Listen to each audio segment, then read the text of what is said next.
Bismillahirrahmanirrahim. Alhamdulillah wassalatu wassalamu ala Rasulillah wala haula wala quwata illa billah. Baik, ini ada pertanyaan di grup belajar muamalah. Assalamualaikum warahmatullahi wabarakatuh. Saya Muhammad Fatih asal Jogja. Izin bertanya Ustadz, bagaimana hukum dokter yang jaga klinik secara lepasan? Kemarin diberitahu bahwa untuk boleh praktek harus punya STR atau surat tanda registrasi dan SIP, surat izin praktek, di mana STR ini ada dua jenis, yaitu STR intensif untuk magang di rumah sakit dan puskesmas, serta STR definitif, yaitu STR yang didapat setelah selesai intensif.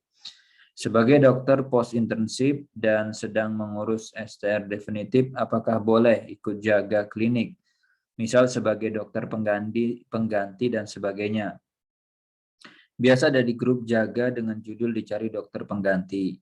Sering juga dihubungi pihak klinik untuk menjadi dokter pengganti. Tapi jika secara peraturan undang-undang, syarat praktek diantaranya adalah STR dan SIP, di mana kalau begitu berarti jaga klinik selama masa tunggu pos intensif adalah ilegal.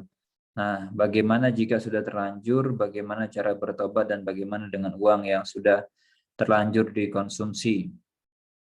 Alhamdulillah selalu kami catat untuk pemasukan dari jaga klinik seperti itu. Jadi catatan pasti berupa jumlah yang sudah diterima. Terima kasih atas jawabannya. Jazakumullah khair. Baik.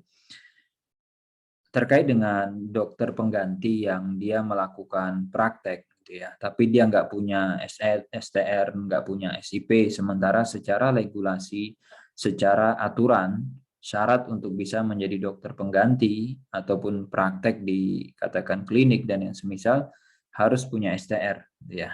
Maka berarti sebenarnya dia tidak diperbolehkan untuk melakukan hal tersebut, ya, karena udah ada aturan dan ketentuan yang diberikan.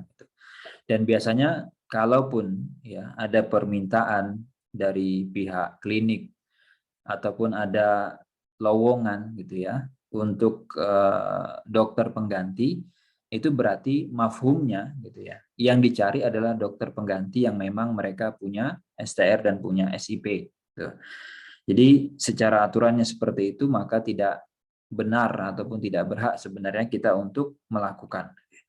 Nah, terus kalau sudah terlanjur gitu ya, katakanlah memang kita nggak tahu hukumnya dan menganggap misalkan itu bukan hal yang bermasalah, maka bagaimana solusinya? Ya bertaubat dengan istighfar kepada Allah Subhanahu wa taala. Semoga Allah Subhanahu wa taala memaafkan kesalahan kita atas ketidaktahuan kita yang menganggap mungkin itu hal yang biasa barangkali karena banyak yang mempraktekkan atau banyak yang mungkin melakukannya gitu ya, melanggar dan menganggap itu adalah hal yang normal. Namun ya kita bertobat kepada Allah dan kemudian untuk uang yang sudah terlanjur gitu ya. Jadi kalau untuk apa yang kita sudah dapatkan, gitu ya, apa yang kita sudah lakukan, maka insya Allah tidak mengapa, gitu ya, apa yang sudah kita dapatkan, karena memang kalau dilihat dari sisi larangan, gitu ya, larangan untuk tidak boleh praktek dan semisal dengan itu, secara syarat sah jual belinya insya Allah tidak ada masalah sebenarnya, gitu ya. Tapi itu ada aturan regulasi yang tidak memperbolehkan semacam itu, dan insya Allah itu halal, gitu ya, untuk kita miliki, untuk kita ambil, karena memang transaksi yang kita lakukan sebenarnya tidak ada masalah, syarat dan rukun jual belinya terpenuhi, itu ya, jasa dan semisalnya. Tapi kalaupun misalkan Anda merasa tidak tenang gitu ya, merasa ingin lebih maksimal lagi, totalitas lagi dalam bertobat kepada Allah, ya silakan Anda kemudian sedekahkan apa yang Anda sudah terima dari hal itu gitu ya. Walaupun insya Allah tidak ada masalah apa yang Anda sudah peroleh gitu ya. Apa yang Anda ambil insya Allah tidak ada masalah, dan tentu jangan diulang lagi gitu ya. Kalau tahu sekarang itu bermasalah, kalau tahu itu secara aturan dilarang dan tidak diperbolehkan, maka jangan kemudian untuk diulang kembali gitu ya. Jadi alasan kenapa itu tidak masalah tadi wallahu alam, sebatas yang saya pahami, transaksi yang sebelumnya dilakukan itu atas saling ridho sebenarnya, baik pihak yang bekerja maupun mempekerjakan.